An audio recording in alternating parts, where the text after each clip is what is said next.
Imaginez la scène, une salle de sommet à Ankara, drapeau de l'OTAN aligné, 30 délégations réunies pour afficher au monde une image d'unité inébranlable face aux menaces extérieures. Le secrétaire général Mark Rutte est assis juste à côté du président américain, souriant pour les caméras. Et puis, sans prévenir, sans qu'aucune question ne l'y pousse, Donald Trump se penche vers le micro et prononce une phrase qui n'aurait jamais dû sortir dans ce cadre. Il exige que les États-Unis cessent tout commerce avec l'Espagne. Pas une critique diplomatique feutrée, pas une pique électorale destinée à sa base. Une instruction, donnée en direct, devant la presse internationale, à son propre secrétaire au Trésor, assis quelques mètres plus loin. Ce jour-là, quelque chose s'est brisé dans la mécanique feutrée des alliances occidentales, et presque personne n'a mesuré, sur le moment, à quel point cette scène allait faire trembler les marchés dans les heures qui ont suivi. Écoutez ce qu'il a dit exactement, parce que les mots comptent. L'Espagne, selon lui, est un cas désespéré, un partenaire épouvantable au sein de l'OTAN.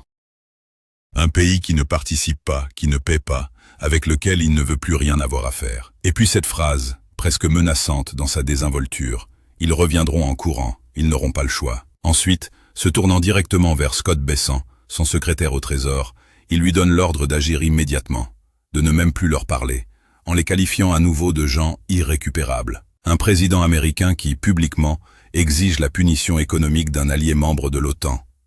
Un allié qui héberge sur son sol 2 bases militaires américaines d'une importance stratégique considérable, Rota et Morón. Un allié avec lequel les échanges commerciaux annuels se chiffrent en dizaines de milliards de dollars. Et pourtant, Trump n'a pas retenu un mot, pas même en présence du secrétaire général de l'Alliance Atlantique, l'homme censé incarner justement cette unité que le sommet devait célébrer. La réaction n'a pas tardé. Les marchés n'ont pas attendu le lendemain pour réagir.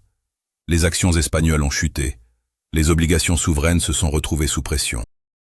Et les investisseurs, en quelques heures à peine, ont commencé à intégrer dans leurs calculs le risque d'un conflit bien plus vaste entre Washington et l'Europe. Les dirigeants européens étaient venus à Ankara pour tenter de colmater les fractures grandissantes au sein de l'Alliance. Ils sont repartis avec un sommet transformé en règlement de comptes publics, et l'Espagne érigée en exemple à ne pas suivre. Alors une question s'impose, presque malgré nous. Pourquoi l'Espagne précisément? Washington a-t-il seulement le pouvoir légal de couper les ponts commerciaux avec un seul pays membre de l'Union européenne?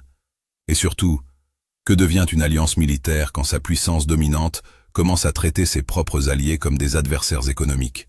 La version officielle, celle que Trump lui-même a mise en avant, tourne autour des dépenses militaires. Les pays de l'OTAN se sont récemment accordés pour relever leur objectif de dépenses de défense, passant du seuil historique de 2% du PIB à un objectif bien plus ambitieux. Et l'Espagne est devenue le seul pays du bloc à refuser publiquement de s'engager sur ce nouveau palier. Le Premier ministre espagnol, Pedro Sánchez, réclame davantage de souplesse. Son gouvernement affirme que Madrid peut remplir ses obligations envers l'Alliance sans pour autant atteindre un niveau de dépenses aussi élevé. Actuellement, l'Espagne consacre environ 2,1% de son PIB à la défense, contre environ 1,5% en 2021. Une progression réelle, qui place d'ailleurs le pays en 7e position sur les 30 membres de l'OTAN en matière d'efforts budgétaires. Mark Rutte lui-même, lors de la conférence de presse, a coupé la parole à Trump pour rappeler à quel point l'Espagne avait augmenté ses dépenses en seulement 1 an. Mais l'écart demeure important, et c'est bien cela qui pose problème. L'Espagne compte sur la protection que lui offre son appartenance à l'OTAN, tout en refusant l'objectif de dépenses accepté par les autres membres. Sánchez savait pertinemment qu'une telle position allait provoquer des tensions. Trump avait, sur ce point précis, des raisons légitimes de faire pression sur Madrid. Mais la méthode qu'il a choisie a transformé un désaccord budgétaire en quelque chose de bien plus vaste et de bien plus dangereux.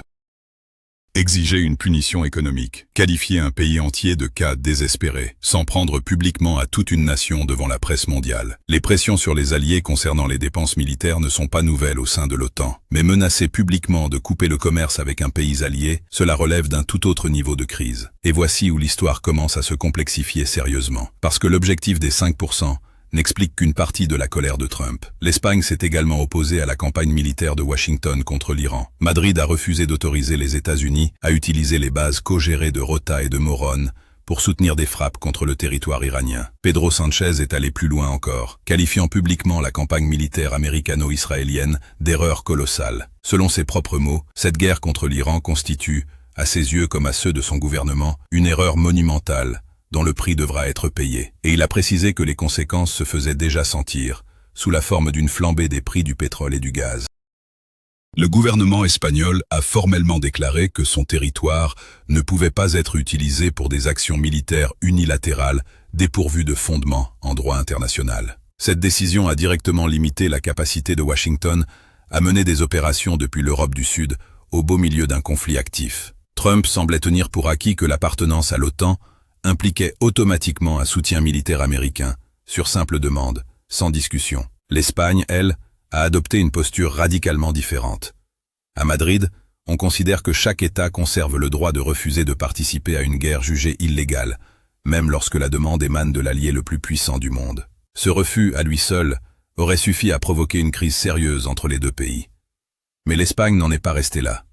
Elle a porté un second coup, cette fois contre l'un des piliers les plus discrets, mais les plus puissants, de l'influence américaine à l'étranger. Une semaine avant la confrontation d'Ankara, le gouvernement espagnol a interdit à ses entreprises publiques de signer de nouveaux contrats avec Palantir. L'administration Sánchez a ordonné aux sociétés placées sous contrôle de l'État d'éviter tout nouvel accord avec cette entreprise technologique américaine. Cette décision a touché des groupes majeurs comme Telefónica, Indra ou Navantia. Or, Palantir entretient des liens étroits et bien documentés avec la CIA, et sa direction défend ouvertement l'idée d'une suprématie technologique américaine. Des informations ont également circulé selon lesquelles les systèmes de cette entreprise auraient été utilisés pour la sélection de cibles pendant la guerre contre l'Iran. La France avait déjà écarté Palantir de ses services de renseignement. L'Allemagne avait pris des mesures similaires. Mais l'Espagne, elle, est allée plus loin en étendant cette exclusion à l'ensemble de son secteur public. Regardez la chronologie, parce qu'elle est troublante. En l'espace de quelques jours à peine, Madrid a défié Washington sur 3 fronts sensibles à la fois. Les dépenses militaires exigées par l'OTAN, l'accès aux bases pour des opérations militaires américaines et la place des technologies américaines dans son propre appareil d'État. Et 7 jours seulement après la décision sur Palantir, Trump exigeait l'arrêt total du commerce avec l'Espagne. Alors, la simple succession des événements ne prouve rien de manière définitive. On ne peut pas affirmer avec certitude que l'interdiction de Palantir a directement déclenché la colère présidentielle. Mais il est difficile d'ignorer une telle coïncidence temporelle.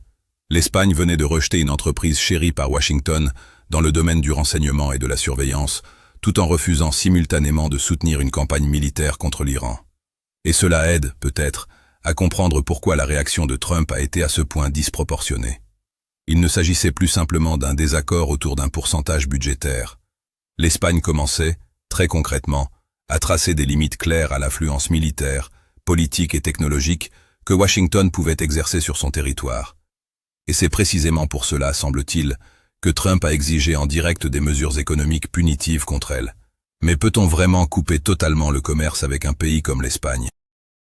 Voici où la réalité juridique vient contredire brutalement la théâtralité de la menace. L'obstacle principal, c'est la structure même de l'Union européenne. L'Espagne ne contrôle pas seule sa politique commerciale. Les accords commerciaux au nom de tous les pays membres sont négociés par la Commission européenne. Washington ne peut donc pas simplement retirer l'Espagne du système existant, comme s'il s'agissait d'un État isolé, indépendant de tout cadre supranational. Toute tentative d'imposer des restrictions ciblées uniquement contre l'Espagne se heurterait immédiatement aux règles de l'Union, et risquerait même de fragiliser l'accord tarifaire conclu entre Washington et Bruxelles à peine quelques semaines auparavant. David Blackdon, maître de conférences en sécurité internationale à l'université d'Exeter, a qualifié cette menace de manifestation d'une stratégie plus large de Trump visant à faire pression sur ses alliés. Il a également souligné que, pour la mettre en œuvre concrètement, Washington devrait contourner tout le système commercial européen, un système qui, par construction, ne permet généralement pas de détacher un seul pays du reste du bloc.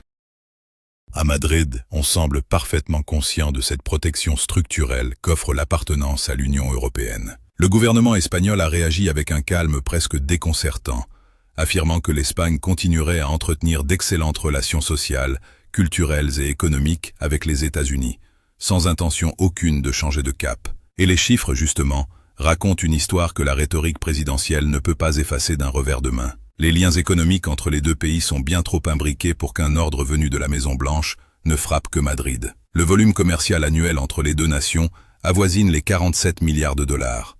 Les entreprises américaines exportent vers l'Espagne pour environ 26 milliards de dollars de marchandises, tandis que les exportations espagnoles vers les États-Unis représentent environ 21 milliards. Autrement dit, les États-Unis dégagent un excédent commercial d'environ 5 milliards de dollars avec l'Espagne. Et l'Espagne fait partie des rares pays au monde à qui l'Amérique vend davantage qu'elle ne lui achète. Ce qui signifie qu'une rupture commerciale totale frapperait en premier lieu les exportateurs américains eux-mêmes. Les fermiers, les industriels, les entreprises américaines qui vendent en Espagne paieraient eux aussi le prix d'une décision censée, en apparence, punir uniquement Madrid. Si vous voulez comprendre ce qui se passe vraiment derrière ces déclarations spectaculaires et ces menaces à moitié irréalisables, abonnez-vous et laissez un like, parce que la suite révèle une contradiction encore plus dérangeante. Car il y a aussi la question militaire, et elle est peut-être la plus révélatrice de toutes les hypocrisies de ce dossier. Les États-Unis continuent d'utiliser les bases de Rota et de Morón dans le cadre d'un accord de défense bilatéral parfaitement en vigueur. Autrement dit, Washington menace économiquement l'Espagne tout en continuant, dans le même temps, à se servir de son territoire pour ses propres opérations stratégiques. Cela donne l'impression très nette que la Maison-Blanche considère l'accès aux bases de ses alliés comme quelque chose d'acquis, presque un droit naturel, tandis que les relations commerciales, elles, deviennent un outil qu'on peut retirer à tout moment dès qu'un allié refuse d'obéir aux exigences de Washington.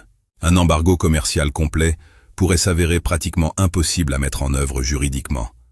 Mais Trump conserve d'autres leviers, tout aussi redoutables à leur échelle, des sanctions ciblées, des restrictions de visa, des exclusions des marchés publics américains et des pressions directes sur des entreprises spécifiques capables de créer des dégâts bien réels sans nécessiter l'aval du Congrès ni celui de Bruxelles. Et les marchés, eux, ont déjà commencé à intégrer le risque d'un conflit bien plus large entre Washington et l'Europe. Le rendement des obligations souveraines espagnoles à 10 ans a bondi de près de 10 points de base, atteignant 3,57%, tandis que l'indice IBEX 35 chutait de 2,5%. 10 points de base peuvent sembler un mouvement modeste. Mais le marché de la dette souveraine évolue habituellement avec une lenteur presque monastique. Lorsque le rendement grimpe aussi rapidement, cela signifie que les investisseurs exigent une compensation nettement plus élevée pour continuer à porter le risque lié à la dette de ce pays. La situation financière espagnole ne s'est pas effondrée du jour au lendemain. Mais le marché a commencé à intégrer une prime de risque politique inédite, précisément parce que personne ne sait plus jusqu'où Trump est réellement prêt à aller dans cette confrontation. La chute boursière traduit exactement la même incertitude. Les investisseurs anticipent des perturbations commerciales possibles, une hausse du coût de l'emprunt pour l'État espagnol, une baisse des revenus pour les entreprises dépendantes du marché américain, et surtout la probabilité que ce conflit ne reste pas confiné à l'Espagne seule, mais s'étende à l'ensemble de l'Union européenne. Et le sommet d'Ankara, en réalité, a donné largement matière à s'inquiéter à ce sujet. Selon les informations rapportées par Reuters, les dirigeants européens s'étaient rendus à Ankara avec l'espoir explicite de contenir les divisions croissantes au sein de l'OTAN. Mais ce sont précisément ces divisions qui sont devenues, en l'espace de quelques heures, le sujet central du sommet. Lors de cette même conférence de presse, Trump a de nouveau exigé que le Groenland passe sous contrôle américain. La première ministre danoise, Mette Frederiksen, lui a répondu que le Groenland n'était pas à vendre et a promis de défendre chaque centimètre carré du territoire danois et de l'Alliance Atlantique. Autrement dit, l'Espagne et le Danemark se sont retrouvés, tous deux, sous une pression publique et humiliante lors d'un sommet censé démontrer la solidité de l'unité occidentale. Et puis, comme pour couronner cette séquence déjà explosive, Trump a annoncé que la trêve avec l'Iran était terminée, une déclaration qui a immédiatement provoqué une chute brutale des marchés boursiers mondiaux. Il a expliqué, avec des mots qui ont surpris jusqu'à ses propres alliés, qu'il considérait cette relation comme définitivement close, en qualifiant l'Iran de nation malade, dirigée par des gens malades. Puis Trump s'est plaint que le Royaume-Uni, l'Allemagne et la France aient refusé d'apporter leur soutien aux États-Unis dans cette campagne. Selon lui, seuls quelques petits pays avaient accepté de participer, précisément parce qu'ils se trouvaient dans une position plus vulnérable, plus dépendante, moins capable de dire non. Cette déclaration, à elle seule, a révélé l'ampleur véritable de la fracture. Les plus grandes puissances militaires d'Europe ont refusé de soutenir une campagne contre l'Iran, et Trump a présenté publiquement leur décision comme une forme de trahison presque personnelle. À la fin du sommet, le conflit avec l'Espagne n'était plus un incident isolé. Il était devenu une pièce parmi d'autres d'une crise bien plus vaste, bien plus profonde, dans les relations entre Washington et ses alliés européens. La menace juridique d'une rupture commerciale totale finira sans doute par s'estomper avec le temps, tant elle se heurte à des obstacles institutionnels presque insurmontables. Mais le message politique, lui, prononcé ce jour-là devant les caméras du monde entier, restera gravé bien plus longtemps. Et maintenant, l'Espagne a encore davantage de raisons de vouloir réduire sa dépendance envers les États-Unis.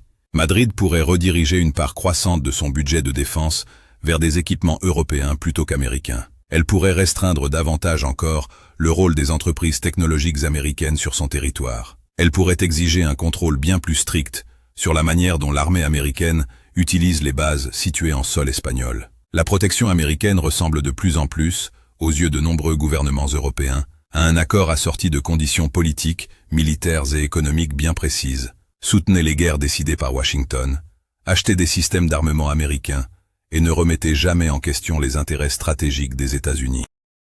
Cela aide peut-être à comprendre pourquoi, aujourd'hui, à peine un Européen sur 10 considère encore véritablement les États-Unis comme un allié fiable. Un chiffre qui, il y a 10 ou 15 ans à peine, aurait semblé impensable pour n'importe quel institut de sondage transatlantique. Les responsables de l'OTAN peuvent continuer, bien entendu, à affirmer publiquement que l'alliance demeure unie, solide, indivisible. Mais dans les couloirs feutrés des ministères de la Défense européens, les gouvernements commencent déjà, discrètement, à se préparer à un avenir dans lequel Washington deviendra progressivement moins fiable, tout en continuant, paradoxalement, à exercer une pression toujours plus forte sur ses propres partenaires. Et si cette lecture des événements se confirme, les conséquences pourraient dépasser largement le simple cas espagnol. Parce qu'il ne s'agit peut-être pas seulement d'un différend bilatéral entre Madrid et Washington autour d'un pourcentage budgétaire ou d'un contrat technologique annulé. Il pourrait s'agir du premier signal visible d'une recomposition bien plus vaste, celle d'une Europe qui commence, prudemment, discrètement, mais sûrement, à envisager un avenir où sa sécurité et sa souveraineté économique ne dépendraient plus aussi étroitement de la bonne volonté d'un seul homme, dans un bureau ovale, capable de transformer une conférence de presse en menace de guerre commerciale. Certains analystes évoquent déjà l'hypothèse d'une accélération du projet européen d'autonomie stratégique, ce fameux concept longtemps resté théorique, presque abstrait, et qui pourrait soudain devenir une nécessité concrète et urgente si les alliés du vieux continent en viennent à considérer que Washington traite désormais ses partenaires comme des vassaux plutôt que comme des égaux. D'autres estiment que cette séquence pourrait au contraire pousser certains gouvernements européens fragilisés économiquement à se montrer encore plus dociles, de peur de subir le même sort que Madrid. Ce n'est pas exclu non plus qu'un basculement plus profond se prépare, où des pays comme la France ou l'Allemagne, déjà réticents à soutenir la campagne contre l'Iran, décident d'accélérer leurs propres investissements dans une industrie de défense authentiquement européenne, indépendante des lignes de production américaines et des clauses politiques qui les accompagnent. Et il ne faut pas sous-estimer non plus la dimension économique plus large de cette affaire. Si l'épisode espagnol venait à se répéter avec d'autres pays, sous d'autres prétextes, cela pourrait fragiliser durablement la confiance des marchés dans la stabilité des relations transatlantiques elles-mêmes. Les grandes entreprises européennes qui dépendent de contrats américains, les fonds d'investissement qui calculent leur exposition aux risques géopolitiques, les gouvernements qui négocient actuellement de nouveaux accords tarifaires avec Washington, tous doivent désormais intégrer une variable qui semblait, il y a encore quelques années, presque impensable, celle d'un président américain capable de transformer une alliance militaire vieille de plusieurs décennies en un simple rapport de force économique, où la loyauté se négocie contrat par contrat, base par base, pourcentage par pourcentage. Écrivez en commentaire où, selon vous, cela va mener. Et abonnez-vous, parce qu'à partir d'ici, tout indique que la situation ne fera que devenir plus sérieuse.